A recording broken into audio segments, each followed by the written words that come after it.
નમસ્કાર, ડીટીવી ન્યૂઝમાં આપ સૌનું હાર્દિક સ્વાગત છે। અયોધ્યામાં રામ મંદિરના પ્રાણ પ્રતિષ્ઠા મહોત્સવને પગલે દાહોદ શહેરમાં રામમય વાતાવરણની વચ્ચે વર્ષો જૂની શ્રી રામની લાકડાની મૂર્તિએ શહેરમાં આકર્ષણ જમાવ્યું છે। શહેરના દરેક કાર્યક્રમમાં આ વિશેષ મૂર્તિ મૂકવામાં આવી રહી છે।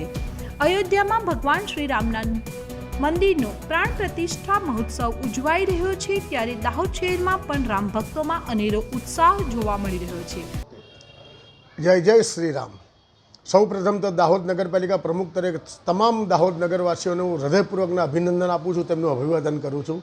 જે રીતે દરેક સમાજ, દરેક મહોલ્લા, દરેકે ગલી ગલીમાં રામલલ્લાના કાર્યક્રમને જે રીતે ઉજવી રહ્યા છે, પ્રશંસાને પાત્ર છે। ટીમ નગરપાલિકા આપનું ખૂબ ખૂબ અભિવાદન કરે છે। સાથે સાથે આજે સ્પેશિયલ મારી પાછળ જોવાતી રામલલ્લાની મૂર્તિ, જે મૂર્તિ કેટલા વર્ષો જૂની છે, ખરેખર જે મૂર્તિ જેની પાસે પડી છે ને એને પણ ખબર નથી કેટલા વર્ષો જૂની મૂર્તિ છે। ગઈકાલની નીકળેલી અભૂતપૂર્વ આપ સૌના સાથ સહકારથી રામોત્સવ યાત્રા જે નીકળી હતી, એ યાત્રામાં પણ આ મૂર્તિ હતી। સાથે સાથે કાર સેવકોના સન્માન કાર્યક્રમમાં આ મૂર્તિ હતી ને આ મૂર્તિનો હજી પણ ઘણો બધો ઉપયોગ આવતીકાલે થવાનો છે।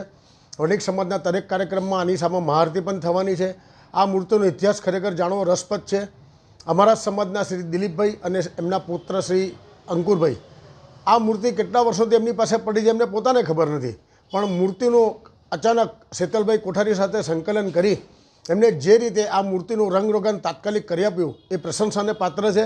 અને આ મૂર્તિ દાહોદ ખાતે અમે અલગ અલગ જગ્યાએ કાર્યક્રમ કરીએ છીએ, એનાથી અમે જાતે અયોધ્યા હોય ને એવો અમને અહેસાસ થાય છે ને આ જ અમારી સૌથી મોટી ફલશ્રુતિ છે। જય જય શ્રી રામ, નમસ્તે।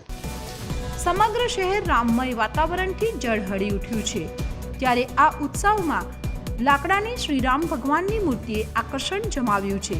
દાહોદના એક મૂર્તિકાર સ્વર્ગસ્થ દિલીપભાઈ દેસાઈ એક સારા મૂર્તિકાર તરીકે દાહોદમાં પ્રખ્યાત હતા અને તેમણે લાકડામાંથી અનેક મૂર્તિઓનું નિર્માણ કર્યું હતું। ત્યારે હાલ રામમય વાતાવરણ વચ્ચે તેમના પુત્ર અંકુર દેસાઈએ વર્ષો જૂની મૂર્તિને કલર કરી સરસ રીતે શણગાર કરી તૈયાર કરી છે। ત્યારે શહેરમાં રામોત્સવ નિમિત્તે યોજાતા દરેક કાર્યક્રમમાં આ મૂર્તિ મૂકવામાં આવી છે।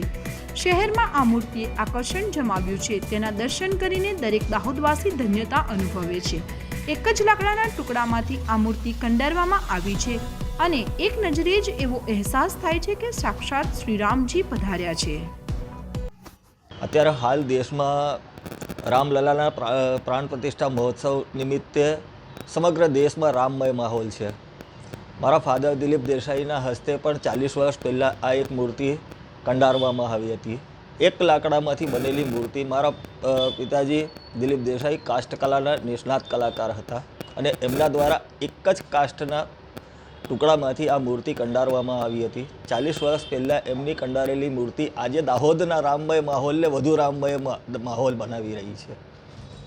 આ રામજીની મૂર્તિ જે અત્યારે રામોત્સવ સમગ્ર વિશ્વમાં ઉજવાઈ રહ્યો છે અને એની અનહદ ખુશી સૌમાં હોય એ સ્વાભાવિક છે, પરંતુ અમારા દાહોદને અયોધ્યા બનાવવામાં ખૂબ મોટો ફાળો છે આ મૂર્તિનો। દિલીપભાઈ દેસાઈના સુપુત્ર અંકુરભાઈએ મને 18 તારીખે સવારે એવું કીધું કે પપ્પાના સમયની એક રામની મૂર્તિ છે, અને તરત જ મારા મનમાં એમ થયું કે એને તૈયાર કરવી જોઈએ। તો કે ભાઈ 1-2 દિવસમાં તો શક્ય નથી શેતલભાઈ, કેવી રીતે થઈ જાય?